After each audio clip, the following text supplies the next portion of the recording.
بسم اللہ الرحمن الرحیم، السلام علیکم۔ میں ہوں سیبی کاظمی، آپ دیکھ رہے ہیں فیس بک اور یوٹیوب۔ آج ہفتے کا دن 20 ستمبر کی بڑی اہم تاریخ۔ پہلے خبریں اور اپڈیٹس آپ کے سامنے رکھوں، پھر آخر میں جو معاملہ ہے۔ سب سے بڑی خبر جو اس وقت نیو ورلڈ آرڈر میں مختلف ممالک کے بارڈرز کی تبدیلی میں نئے ممالک کا قیام۔ پاکستان بہت بڑا نشانہ، اور تفصیل کیا ہے اس کی۔ پاکستان میں اس وقت ہر طبقے کی، ہر فکر کی سوچ یکجا ہے۔ انقلاب کا جو لوازمات ہیں وہ پورے ہو چکے ہیں۔ سیاسی کارکن، ججز، میڈیا، سول سرونٹس، تمام طبقات کی سوچ ملنے لگی۔ تبدیلی کے امکانات بہت روشن۔ سعودی پاکستان معاہدے میں مختلف ممالک کی انٹری میں، اور آج یمن میں جو بحری جہاز پر حملہ ہوا اور پاکستانیوں کو یرغمال بنایا گیا، یہ واردات کیا ہے؟ اور سادہ اکثریت ملنے کے بعد اب نون لیگ نے گیم سے پیپلز پارٹی کو آؤٹ کر دیا، کامیاب ہو گئے۔ زرداری کا ابلا کاٹ کیا ہوگا؟ مشن نور کا تاریخی دن، نوجوان نسل اللہ کے رجوع کرنے کا فیصلہ، اور 9 بجے آج اذانوں کا سلسلہ ہے۔ ساتھ حکم اذان لا الہ الا اللہ بھی شروع ہونے والا ہے۔ اور شیطان، منافقین، خفیہ ایجنسیوں کی چیخیں کیوں نکل گئی ہیں؟ رات گئے منافق علماء راتوں کو اٹھا کے بیانات کا، یہ پوری تفصیل میں آپ کو بتاؤں گا۔ اس کے ساتھ باغی ججز کے ساتھ جو سابق ججز ان کے رابطے ہیں، ایک نئی حکمت عملی بھی سامنے آنے والی ہے۔ اور افغان طالبان کی گورننس پلاننگ امریکہ کو حیران کر دیا، $12 ارب کا منصوبہ۔ اور یہ کیا معاملہ ہے، اس کی ساری تفصیل رکھتا ہوں، لیکن سب سے پہلے جو دنیا میں اس وقت ورلڈ آرڈر کی جو نئی سرحدیں بن رہی ہیں، ایک طرف گریٹر اسرائیل کے نام پر جو 2 ریاستی فارمولہ آپ کو نظر آ رہا ہے عرب دنیا کو کنٹرول کرنے کا۔ امریکہ آپ دیکھیں بہت سے محاذ پر ناکام نظر آ رہا ہے۔ ورلڈ آرڈر میں جس طرح اسرائیل کی بڑی پروجیکشن تھی، وہ اب آہستہ آہستہ ختم ہوتی جا رہی ہے۔ اسلحے کی خریداری کے جو بڑے بڑے لمبے چوڑے اربوں ڈالرز کے پروجیکٹ ہیں، وہ بھی ختم ہوتے ہوئے نظر آ رہے ہیں۔ اس صورتحال میں جہاں جنوبی کوریا، چین، Taiwan, Burma, Pakistan, Ukraine, Spain, Scotland, یہ دوسری طرف عراق، شام، ایران، لیبیا، تبدیلی اب لازمی ہے۔ آپ 100 سال پہلے کے جغرافیائی حالات دیکھیں اور آج دیکھیں، آپ کو سارا اندازہ ہو جائے گا کہ ان سرحدوں کو بدلنا کتنا ضروری ہے تاکہ اس ورلڈ آرڈر کو بدلا جائے۔ اس طرف آدھا یورپ بھی شامل ہے، اور امریکہ کے جہاں جہاں اڈے موجود ہیں، کیونکہ جو نیا بلاک سامنے آ رہا ہے اس میں روس اور چین سب سے زیادہ طاقتور نظر آ رہے ہیں۔ 125 سال کے بعد آپ دیکھیں سلطان عبدالحمید ثانی کا بنایا ہوا حجاز ریلوے منصوبہ، وہ جو ترکی کو، شام کو، سارے ممالک کو جوڑنا تھا، وہ دوبارہ شروع ہو گیا۔ اور اب ان حالات میں پاکستان کا کردار، اب دیکھیں پاکستان میں کیا کر رہے ہیں کہ 2 صوبے بلوچستان اور KP میں یہاں پر سرحدوں کی تبدیلی کا فیصلہ ہے، اور خدا نخواستہ توڑنے کی جو پیشن گوئیاں کرنے والے ماہرین ہیں، ان کی کتابیں پڑھیں تو آپ کو اندازہ ہو جائے گا حالات بالکل اسی سمت میں چل رہے ہیں، کیونکہ دونوں صوبوں کے بلوچستان KP کے حالات۔ اب بلوچستان میں دیکھیں، یہاں کالعدم تنظیمیں دعویٰ کر 6 بسوں پر کل فوج کی حملہ ہوا ہے، 32 اہلکار شہید ہوئے ہیں۔ انٹرنیٹ بند ہے، خبریں آ نہیں سکتی، اور ویڈیوز اتنی کہہ رہے ہیں خوفناک ہے، دیکھی نہیں جا سکتی۔ یہ تازہ ترین حملہ ہے۔ باقاعدہ کالعدم تنظیموں کے پاس وہاں امریکہ کے بنے ہوئے انتہائی مہنگے اور قیمتی ہتھیار نظر آ رہے ہیں، ان کی بلکہ چین کی بندوقیں تک نظر آ رہی ہیں، جو اس بات کا ثبوت ہے کہ ان کے پاس بیرونی مدد باقاعدہ مغرب کی طرف سے ہو رہی ہے۔ آپ دیکھیں ویٹو بھی کل انہیں اقوام متحدہ میں اسی لیے کیا گیا، اور پاکستان میں یہ علیحدگی کی تحریکیں جو ہے وہ اتنی تیزی سے چل رہی ہیں مغرب کی سپورٹ سے کہ یہ آپ کو کسی وقت خطرناک خبر آ سکتی ہے۔ اب کیونکہ چین کو روکنے کے لیے سارا کچھ معاملہ کیا جا رہا ہے۔ دوسری طرف ورلڈ آرڈر میں سعودیہ کے ساتھ جو موجودہ دفاعی معاہدہ ہوا، پھر افغانستان میں بگرام ایئر بیس کا معاملہ آپ دیکھیں، جہاں اس وقت افغان طالبان پیچھے ہٹنے کو تیار نہیں ہیں، امریکی فوج کو اجازت دے رہے۔ امریکہ نے تو پہلے 300 ملین مہینہ اور اب $1 ارب مہینے کی مطلب بات چیت کر رہے ہیں کہ 10,000 فوجی صرف یہاں لانے دیں۔ اتنا اہم معاملہ ہے۔ اب ان تمام معاملات میں پاکستان کو گھسیٹ کے ان جنگوں میں لانے کی پوری کوشش۔ یہ یمن کی سمندری حدود میں آپ دیکھیں، وہاں قطر سے جو LPG آتی ہے، وہاں پاکستانی جہاز بھی آتے ہیں۔ وہاں LPG لے کر جانے والے بحری جہاز پر پہلے ڈرون حملہ، اس کے بعد 24 پاکستانی اس جہاز کے عملے سمیت جو ہے وہ راس العیسیٰ کے نام سے جہاز ہے، اسے حوثیوں نے، یمن کے حوثیوں نے یرغمال بنا لیا۔ یعنی پاکستان کو براہ راست یمن کی جنگ میں اب لازمی شامل کرنا ہے۔ اس کا ثبوت رانا ثناء اللہ کی سٹیٹمنٹ دیکھیں، اس نے کہا افغانستان سے اگر پاکستان پر حملہ ہوا تو سعودی عرب پر حملہ ہوگا۔ یعنی سعودی عرب پر یہ جو دفاعی معاہدہ ہے، سعودی عرب، اور دوسری طرف جنگ کس کے ساتھ ہے ان کی؟ یمن کے ساتھ۔ وہاں کون سے ممالک ہیں؟ عرب امارات، بحرین، کویت، قطر، مصر، سوڈان، اردن، مراکش۔ یہ ان کا عرب دنیا کا اتحاد ہے، جسے عرب اتحاد فوج کہتے تھے۔ سوڈان، مراکش، قطر وہ نکل چکے ہیں، عرب امارات 90% فوج واپس لے گیا ہے، بحرین اور قطر صرف فضائی محدود مدد کر رہے تھے۔ پیچھے رہ گئے صرف امریکہ اور برطانیہ، جو اس جنگ میں انٹیلیجنس سپورٹ، ہتھیاروں کی لاجسٹک دیتے رہے۔ اب سعودی عرب کا جو معاہدہ ہوا برطانیہ سے کل یمن کے حوثیوں کے خلاف، اور پاکستان کے 24 لوگ یرغمال بنا لیے۔ اب آپ اس کو براہ راست دیکھ لیں، پاکستان پارٹی بن گیا۔ کوشش یہی ہے کہ یمن کی جنگ میں پاکستان کو گھسیٹ کے لایا جائے، بلکہ فرنٹ پہ رکھا جائے۔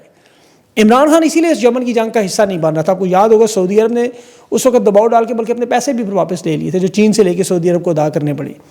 عمران خان اس وقت حرمین شریفین کے تحفظ کے لیے ہر مسلمان کی طرح تیار ہے, لیکن یمن پر حملہ یا ایران کی جنگ یا اس طرح کے معاملات میں وہ بالکل نیوٹرل پالیسی رکھتے, فوج کو اجازت نہیں دے رہا تھا. اب آپ یہ سوچیں کہ جو معاہدہ ہوا اس کے تحت اگر یمن نے سعودی عرب پر حملہ کیا جو وہ کرتے تو یہ حملہ پاکستان پر تصور کیا جائے گا. دوسرے معنوں میں پاکستان کی فوج کو براہ راست یمن میں لڑائی کرنی پڑے گی. تو یہ خدا نخواستہ کس طرف جائے گا؟ پاکستان پر تو خدا نخواستہ کوئی حملہ نہیں ہوتا. ہندوستان اگر کرے بھی تو اب سعودی عرب کی فوج آ کے ہندوستان سے مقابلہ تو نہیں کر سکتے, وہ تو تیل ہی دے سکتے ہیں, زیادہ تیل مطلب دے دیتے ہیں. ہندوستان سے جو لڑائی ہے اس میں سعودی عرب کی پاکستان کو ویسے بھی ضرورت نہیں ہے. دفاعی معاہدہ پھر بنتا کس کے خلاف ہے؟ ہمارے لیے تو چین کا اسلحہ اور ایئر فورس ہی کافی ہے, وہ جنگ میں آپ نے دیکھ لیا. اب ان حالیہ دنوں میں ایران کے ساتھ آپ دیکھیں کہ سعودی عرب کے تعلقات بحال ہو چکے ہیں. اسرائیل کے ساتھ بھی سعودی عرب کے تعلقات خراب نہیں ہیں.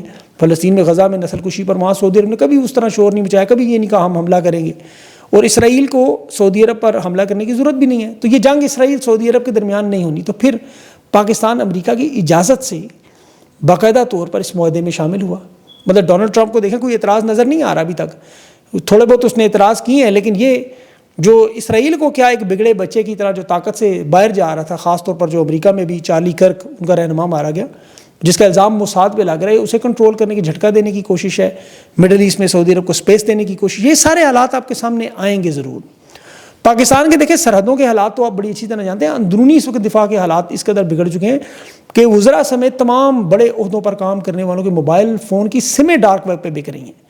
یہ ٹیلی کمیونیکیشن کے ابھی پاکستان کی جو موبائل ڈاٹا آپ کو پتہ ہے جس کا کام ہے حفاظت کرنا موبائل کی, اس ڈاٹا کی, سموں کی, یہ آپ کو پتہ 45 لاکھ فون بھی سنتے ہیں, وزیر اعظم سے لے کے ججز تک کی کالیں ریکارڈ کرتے ہیں. خود سینٹ کی قائمہ کمیٹی میں چیئرمین پی ٹی اے جسے بھی معطل کیا گیا جنرل حفیظ الرحمان 7 گھنٹوں میں جسے انصاف بھی ملا, وہ کہہ رہے ہیں کہ ڈارک ویب پر میری بھی سم موجود ہے بکنے کے لیے. محسن نقوی کی بھی اس سے پہلے آپ نے سن لی تھی, 200 500 روپے کی ان کی سمیں بک رہی ہیں.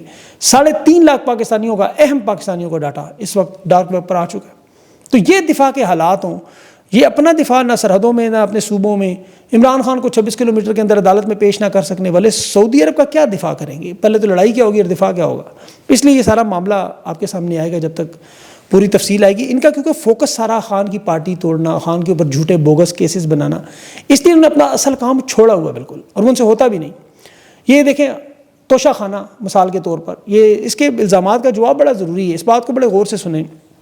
یہ دنیا کے ہر ایتھلیٹ کا آپ کو پتہ ہے, جس طرح آپ انٹرنیشنل ایتھلیٹس کے گھروں میں جائیں نا تو ان کی زندگی مختلف ہوتی ہے, وہ جس پروسیس سے گزر کے وہ اس لیول تک کامیابی کے پہنچتے ہیں, پھر ان کے جو یادگار کے طور پر کپڑے, جوتے, ان پلیئرز کے انٹرنیشنل کھلاڑیوں کے گھروں میں جو ٹرافیاں لگی ہوتی ہیں, دستخط کی ہوئی شرٹیں ہوتی ہیں, جوتے ہوتے ہیں, آپ وہ دیکھیں, کبھی یوٹیوب پہ جائیں, کبھی کسی بڑے کھلاڑی کا نام لکھیں اور ذرا دیکھیں کہ ان کی کمائی کیا ہے. ان کی اصل کمائی یہ ہوتی ہے, ان کا گھر بھرا ہوتا ہے ان چیزوں سے.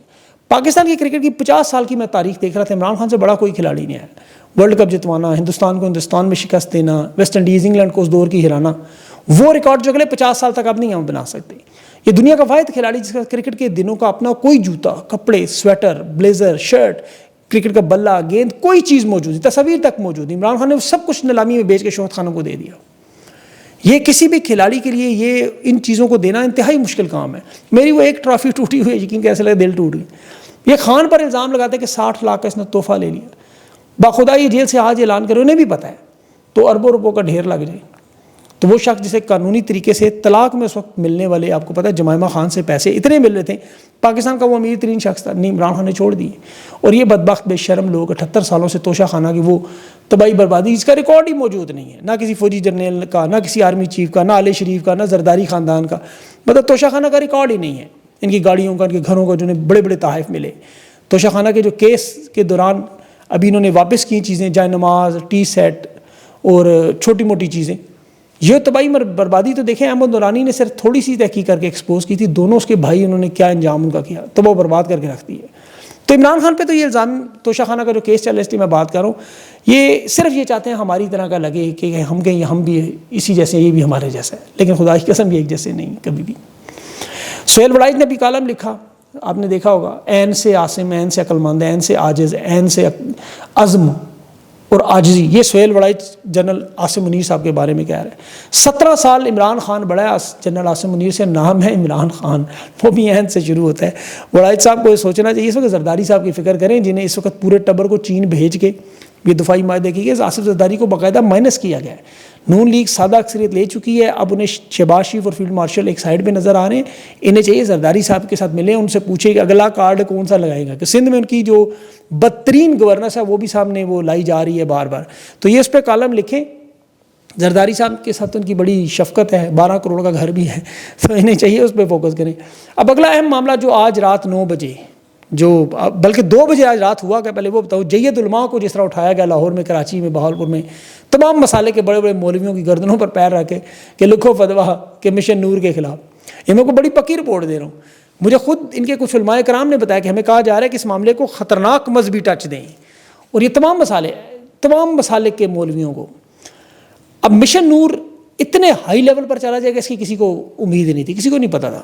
تحریک انصاف کے رہنما جو اس کے حق میں ٹویٹ بھی کرتے رہے, اب دیکھیں ان سے مخالف ٹویٹس بھی کروائی جا رہی ہے. ڈاکٹر عارف علوی, خالد خورشید, حلیم عادل شیخ, علی محمد خان, سب باقاعدہ نظر آ رہا ہے دباؤ میں. مشن نور جو آج رات 9 بجے پاکستانیوں نے اذان کا سلسلہ اوورسیز پاکستانیوں نے بھی شروع کرنا ہے شیطان کو بھگانے کے لیے. یہ مشن نور کامیاب ہو چکا ہے باخدا. دیکھیں ہر تحریک جو لیڈر لیس تحریک ہو وہ اسی لیے کامیاب ہوتی ہے, اور یہی وجہ ہے کہ لیڈرز کی ضرورت نہیں ہوتی, کیونکہ وہ عین موقع پر قیام کے وقت سجدے میں چلے جاتے ہیں. یہ مشن نور پاکستان کے نوجوانوں نے شعور کے لیے اپنا مقدمہ اللہ اس کے نبی پاک صلی اللہ علیہ وسلم کی بارگاہ میں رکھنے کے لیے یہ مشن نور شروع کیا, ظلم و ستم کی فریاد کے لیے, جس پر 100 ملین سے زیادہ ویڈیوز چاروں پلیٹ فارم پہ چل چکی ہیں.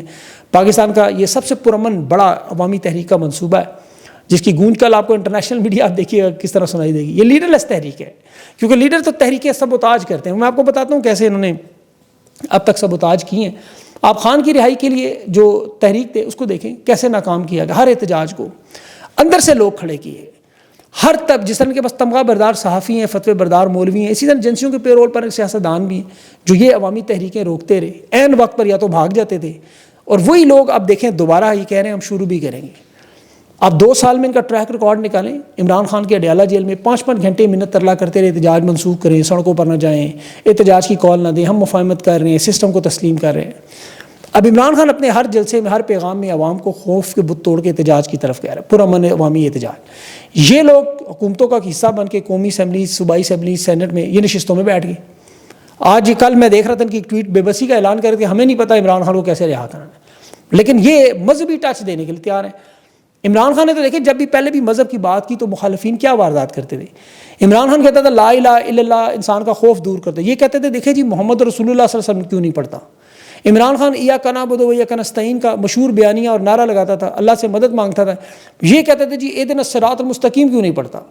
اور جب حلف میں خاتم النبیین کا لفظ صحیح طرح نہیں پروناؤنس, جو بڑا مشکل ہے, تو انہوں نے کہا جی دیکھ لیں یہ کیا حال ہے. خان نے مفت کی تعلیم قرآن کی, انہوں نے اشاعت کے پیپر غائب کر دیے. رحمت اللہ عالمین کی اتھارٹی بنائی, اسے بند کر کے انہوں نے سنیما گھر اور وہ اسٹیج ڈراموں کی اتھارٹیاں بنا دی. القادر ٹرسٹ میں سیرت النبی صلی اللہ علیہ وسلم پر پڑھانے کی ریسرچ کی کوشش کی, اسے بدل کر دانش اسکول شروع کر دیا. یہ وہی ضیاء الحق والی واردات ہے. اور ظاہر ہے میر جعفر, میر صادق ساتھ ہیں. آپ پچھلے 2-3 سال صرف دیکھیں عمران خان نے جب بھی حکم دیا انہوں نے کیسے توڑا عوام کو سڑکوں پر نکلنے کا, کیونکہ اسٹیبلشمنٹ حکم دیا احتجاج نہیں کرنا, اچھے بچے بنو باقی جو مرضی کرو. جلسوں کے جب اعلان ہوئے اسلام آباد میں, انہیں یا تو مذہبی تہوار یاد آ گئے, کوئی دن یاد آ گئے, امن و امان یاد آ گیا, کبھی پاکستان ہندوستان کی جنگ یاد آ گئی. مثال کے طور پہ اسلام آباد کا جلسہ آپ کو یاد ہوگا, 23 مارچ کی انہوں نے کہا جی پریڈ ہونی ہے, جلسہ منسوخ. پھر جلسے کا اعلان انہوں نے کہا جی 27ویں رمضان کی شب آ رہی ہے, پھر جلسہ منسوخ. پھر جلسے کا اعلان انہوں نے کہا جی طاق راتوں میں جلسے مناسب نہیں, کینسل کر دیں.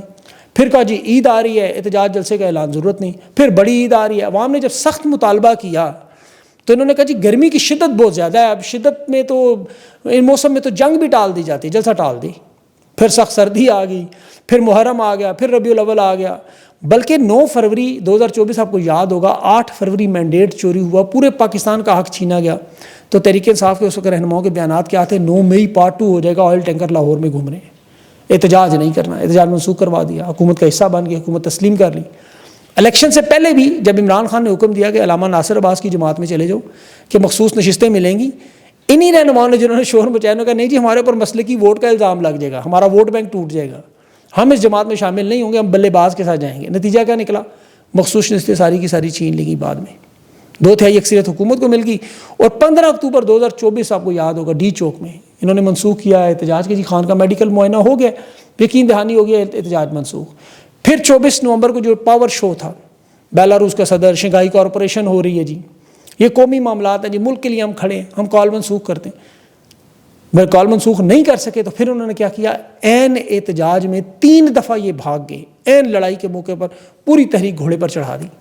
اور آج جب پاکستانی پرامن انداز میں اپنی چھتوں پر چڑھ گئے, اعلان کر رہے ہیں, اذان دے رہے ہیں, یہ مذہبی سازش لے آئے, وہ بھی انہی مولویوں کے ذریعے جو کبھی عدت پر نہیں بولے, کبھی پاکستان کی ماؤں بہنوں پر مظالم پر نہیں بولے, کبھی چھینے ہوئے مینڈیٹ پر, عدل و انصاف پر, آئین پر نہیں بولے.